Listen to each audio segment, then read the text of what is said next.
Few figures in modern history inspire as much fear and fascination as Joseph Stalin.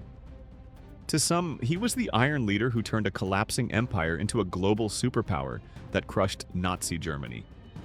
To others, he was one of the deadliest dictators of all time, a man whose obsession with absolute control left millions dead or erased from existence. Stalin was a paradox, a revolutionary and a tyrant, a strategist and a butcher, admired by some yet trusting no one. His climb from a poor Georgian boy to the ruler of the Soviet Union is one of the most dramatic rises of the 20th century, but it came at a staggering human cost. The early life of a boy who became Man of Steel. Joseph Dugashvili, known later as Joseph Stalin, was born on December 6, 1878, in the small Georgian town of Gori, then part of the Russian Empire. His early years were deceptively ordinary. His mother was a hard-working seamstress, and his father was a cobbler who initially earned enough to give the family a modest but comfortable life. That comfort disappeared quickly once his father, gripped by alcoholism, turned abusive and eventually abandoned them. Stalin's mother, desperate to give her son a better future, enrolled him in a theological school. She dreamed he might rise in society by becoming a priest, and for a time he seemed destined for it, bright, disciplined, and admired for his choir singing.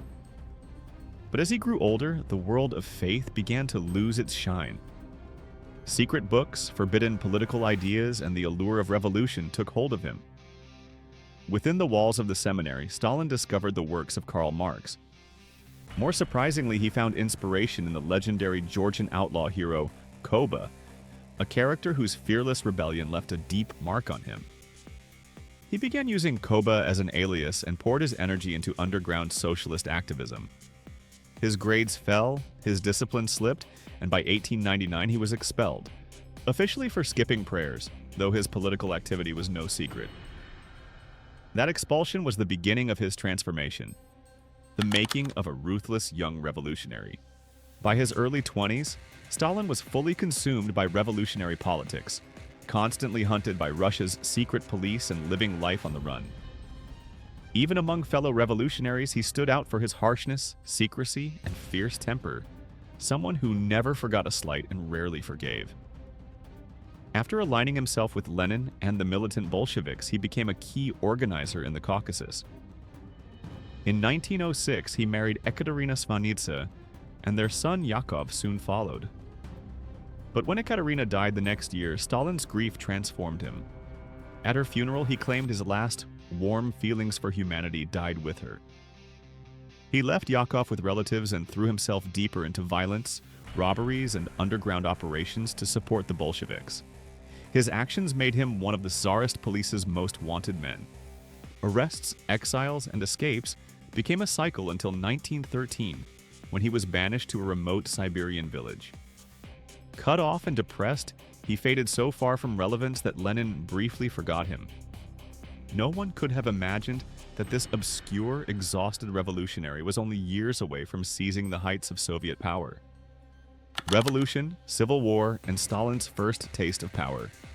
Russia exploded in 1917. While Stalin was still in exile, the Tsar fell, and the shaky provisional government took control. When he returned, Lenin was already planning a second revolution. Stalin first disagreed, but after Lenin placed him on the Bolshevik Central Committee, he quickly embraced the plan. The Bolsheviks seized power in October 1917, pulling Stalin into the heart of the new regime. The revolution soon spiraled into a brutal civil war. Stalin was sent to Tsaritsyn, where his lack of military skill led to disaster.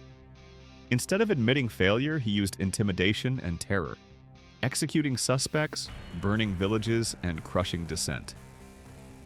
His harsh methods sparked a bitter feud with Leon Trotsky, a rivalry that would follow them for years. How Stalin became the absolute leader of the Soviet Union. In 1922, Stalin took on the role of General Secretary of the Communist Party. What sounded like a bureaucratic job became his greatest weapon. It gave him the power to appoint loyal supporters across the government, gradually building a vast network of allies. When Lenin fell ill and later died in 1924, Stalin moved quickly. He positioned himself as Lenin's devoted protector, even organizing the funeral and ensuring Trotsky missed it. Meanwhile, he quietly turned other Bolsheviks against Trotsky until his rival was removed from power, exiled, and eventually assassinated in Mexico with an ice pick. An assassination widely believed to have been ordered by Stalin himself. By 1928, Stalin had eliminated his political opponents. The Soviet Union had a single ruler. Industrial dreams, agricultural nightmare. With total power in his hands, Stalin pushed the Soviet Union into a rapid transformation. He launched massive 5-year plans to catch up with Western industry, building factories at breakneck speed. But the plans were chaotic. Quotas were impossible, shortages were constant, and workers faced harsh punishment for falling behind. His most destructive move was forced collectivization. Millions of peasants lost their land and were herded onto state-run farms. Those who resisted were arrested, executed, or exiled. Many destroyed their own crops and livestock rather than surrender them. The result was catastrophic. Farming collapsed, triggering a deadly famine from 1932 to 1933. Ukraine suffered the worst, a tragedy known as the Holodomor, death by hunger. Millions starved as Stalin continued exporting grain to fuel industrial growth. Entire villages died, and up to 7 million people perished while authorities blocked escape. To Stalin, the famine was not a tragedy but a weapon. By the end, the countryside was crushed, and the state's control was absolute. The Great Terror.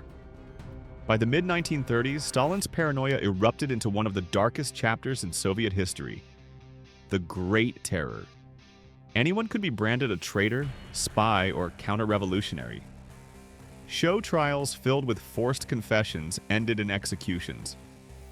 Old Bolsheviks, the founders of the revolution, were targeted first, then the military. Over 35,000 officers were arrested or shot, crippling the army just before World War II. The terror spread like wildfire. Neighbors reported neighbors. Families betrayed each other. Stalin replaced experienced officials with loyal but inexperienced subordinates who obeyed without question. Between 1937 and 1938 alone, over 700,000 people were executed. Millions more disappeared into the gulags. The secret police, led by the vicious Nikolai Yezhov, nicknamed the Bloody Dwarf, operated on quotas for arrests and killings. The entire nation lived in a state of fear. Stalin, the wartime commander.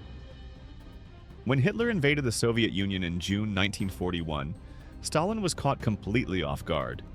For days, he vanished from public view in shock. His purges had decimated the military's leadership, contributing to catastrophic early defeats. But the tide slowly turned. Soviet industry, the sacrifice of millions of soldiers, and aid from the Western Allies pushed the Germans back. Stalin's brutal discipline continued. Soldiers who retreated were shot, and surrender was considered treason. But the Soviet Union eventually drove into Berlin, securing victory at unimaginable human cost. About 25 million Soviet citizens died. Stalin emerged from the war more powerful than ever, controlling an empire from Eastern Europe to the heart of Asia. The paranoid final years and the dictator's death. Behind his public image as a towering hero, Stalin in person was a short, scarred, aging man who relied on makeup and careful photographs to hide smallpox marks and his low height. His personal life was filled with tragedy. His first wife died young, his second wife committed suicide, and his eldest son perished in a concentration camp. His surviving children struggled under the weight of his identity. Stalin trusted no one in his final years. Close associates feared entering his room without permission. Ironically, when he suffered a stroke in March 1953, his guards hesitated for hours before checking on him. By the time doctors were called, doctors he had recently accused of plotting to kill him, it was too late.